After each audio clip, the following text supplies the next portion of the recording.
Hey, it's the Nerdy Sports Fan. We're still giving out draft grades and we're into the AFC West. Now let's get into the Chargers here, as I think they did fantastic. Now, this is one of the better drafts at the top. Left some things to be desired later on. In the first pick for them, they got Jerry Tillery with the 28th overall pick. I called this months ago, so if you're paying attention to my pre-draft videos, you know that already. And this is a symbiotic fit here. It was perfect for them. When you combine him with the other defensive line talent they already have in Ingram and Bosa, that defensive front is absolutely nasty now. They went right back to defense with their second round pick at number 28 again. Nasir Adderley, safety out of Delaware. I had a first round grade on this guy. I had him rated as the top overall safety. He comes from a smaller school. That is the only reason he's not viewed as better than names like Savage and, he was picked ahead of Thornhill, but you had a number of safeties picked in front of him that I'm just spacing on at the moment. But Nasir Adderley, next to what they have already from last year's draft at safety, is going to be amazing. And with the defensive line more developed with Tillery, this is a defensive secondary that is going to be a turnover machine. So pressure on the quarterback makes the defensive secondary's role a lot easier, and Adderley is a ball hawk.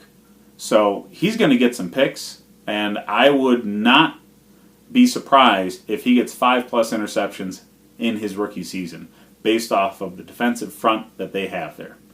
So, later on in the draft, they went with Terry Pipkins, offensive tackle out of Sioux Falls. This guy is a gigantic reach, okay? If you look around the league to draft prognosticators, and not a single one of them had this man in their top 300 players.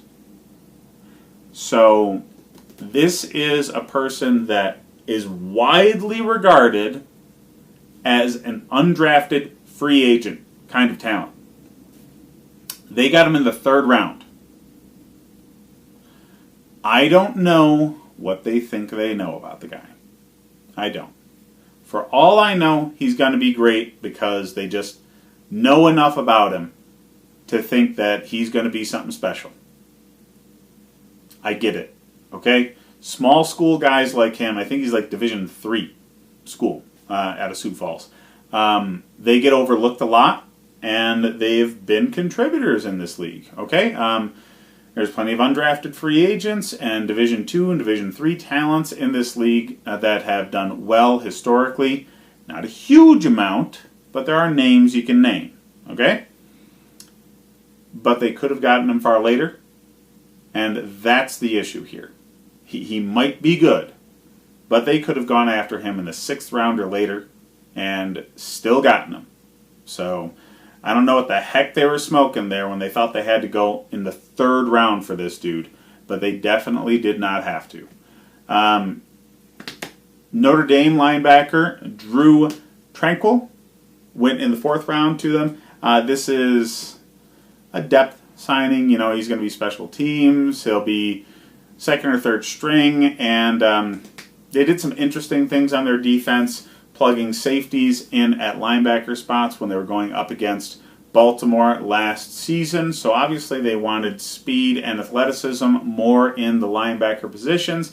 They got that with him, but you know, he's not the greatest technique-wise or instinct-wise for the position, and I don't necessarily see him as a day one contributor. Maybe late in the season, 2nd or 3rd year, but most certainly not right away. And then they went with quarterback Easton Stick out of North Dakota. I just think this is a waste of a pick. All right? Stick, he's a camp body, maybe 3rd string quarterback out of the box from his college career. So You could have gotten somebody that could contribute because you are in the end of the window for Philip Rivers. Okay, let's not fool ourselves here. He has maybe 2 to 3 good seasons left on that right arm, and you needed somebody who could help. And the last few picks, pretty much after that second round pick, if you could name somebody who can contribute this season, I mean, good on you, because I certainly can't. So they were great at the beginning, terrible at the end. Those first 2 picks were so frickin' fantastic, though, it saved them. I gave them a B+ here.